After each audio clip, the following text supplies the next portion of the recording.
Mari belajar dari Italia. Apa yang sebenarnya terjadi di Italia? Apa yang bisa kita jadikan contoh agar tidak terjadi di Indonesia? Kreatif konten ini berasal dari artikel warga Italia, dipersingkat dan dilengkapi data agar lebih mudah dipahami. Tahap 1. Kasus pertama diumumkan. Itu cuma flu. Apa pentingnya pakai masker? Orang-orang ini cuma lebay.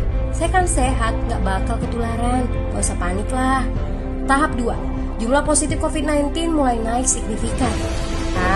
Cuma beberapa yang kena. Yang meninggal pun hanya orang-orang tua saja yang memang udah punya penyakit. Hidup seperti biasa aja lah. Pacaran, nongkrong bareng temen, jalan-jalan ke mall. Tetep lanjut. Tahap ketiga, jumlah kasus meningkat dengan cepat, berlipat ganda dalam 1 hari. Tingkat kematian pun bertambah. 7 Maret, lebih dari 5.000 kasus positif COVID-19. Zona merah diberlakukan di Italia. Wilayah yang dikarantina hampir 25% dari luas Italia. Sekolah dan universitas tutup, tapi tempat kerja, bar, dan restoran masih buka.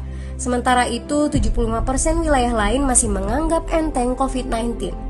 Anjuran mencuci tangan ada di mana-mana, tapi sekadar anjuran dan tak banyak yang melakukan. Tahap 4.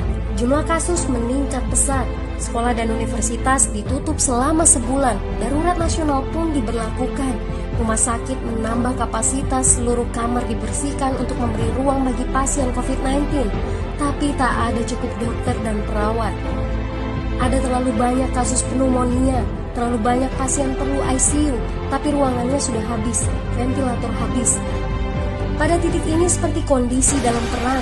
Dokter harus memilih siapa yang akan diobati berdasarkan peluang bertahan hidup. Itu berarti pasien lanjut usia dan punya penyakit bawaan seperti hipertensi, diabetes, stroke tidak masuk prioritas karena tidak ada lagi ruang. Sistem layanan kesehatan seketika runtuh. Tahap 5. 9 Maret mencapai lebih dari 9.000 kasus. Seluruh kota Italia lockdown. Orang-orang bisa pergi hanya untuk keperluan darurat dan dalam pengawasan ketat. Semua bisnis masih dibuka karena jika tidak, ekonomi akan runtuh. Itu kebijakan pemerintah. Mulai ada ketakutan, orang-orang mulai memakai masker dan sarung tangan. Tapi tetap saja, ada anak-anak yang merasa jagoan, masih ingin uji nyali. Pergi ke restoran rame-rame, hangout bareng, minum-minum dan lain sebagainya. Tahap 6. 2 hari kemudian pemerintah Italia berubah pikiran. Semua bisnis harus tutup. Bar, restoran, pusat perbelanjaan, semua jenis toko, kecuali supermarket dan apotek. Penyebabnya, karena dalam sehari yang positif bertambah lebih dari 2.000 kasus. Penduduk yang mau keluar rumah harus mendapat surat izin.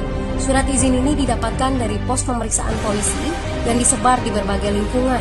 Yang melanggar bisa kena denda 3,3 juta rupiah. Bagi pasien positif yang tidak mau mengkarantina diri, bakal dituntut dengan pasal pembunuhan, hukuman 1-12 tahun penjara.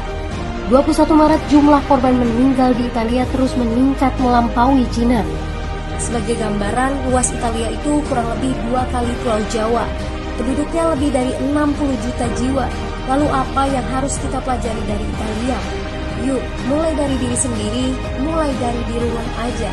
Jaga kebersihan lalu isolasi diri dan keluarga. Tidak keluar rumah kecuali sangat penting. Ini saatnya memulai solidaritas. Yang mampu harus mulai membantu yang tidak mampu. Ini adalah bentuk usaha dan doa kita semua. Semoga badai corona ini segera berlalu. Mari memulai kekompakan dengan membagikan informasi ini. Di rumah aja, mari belajar dari Italia.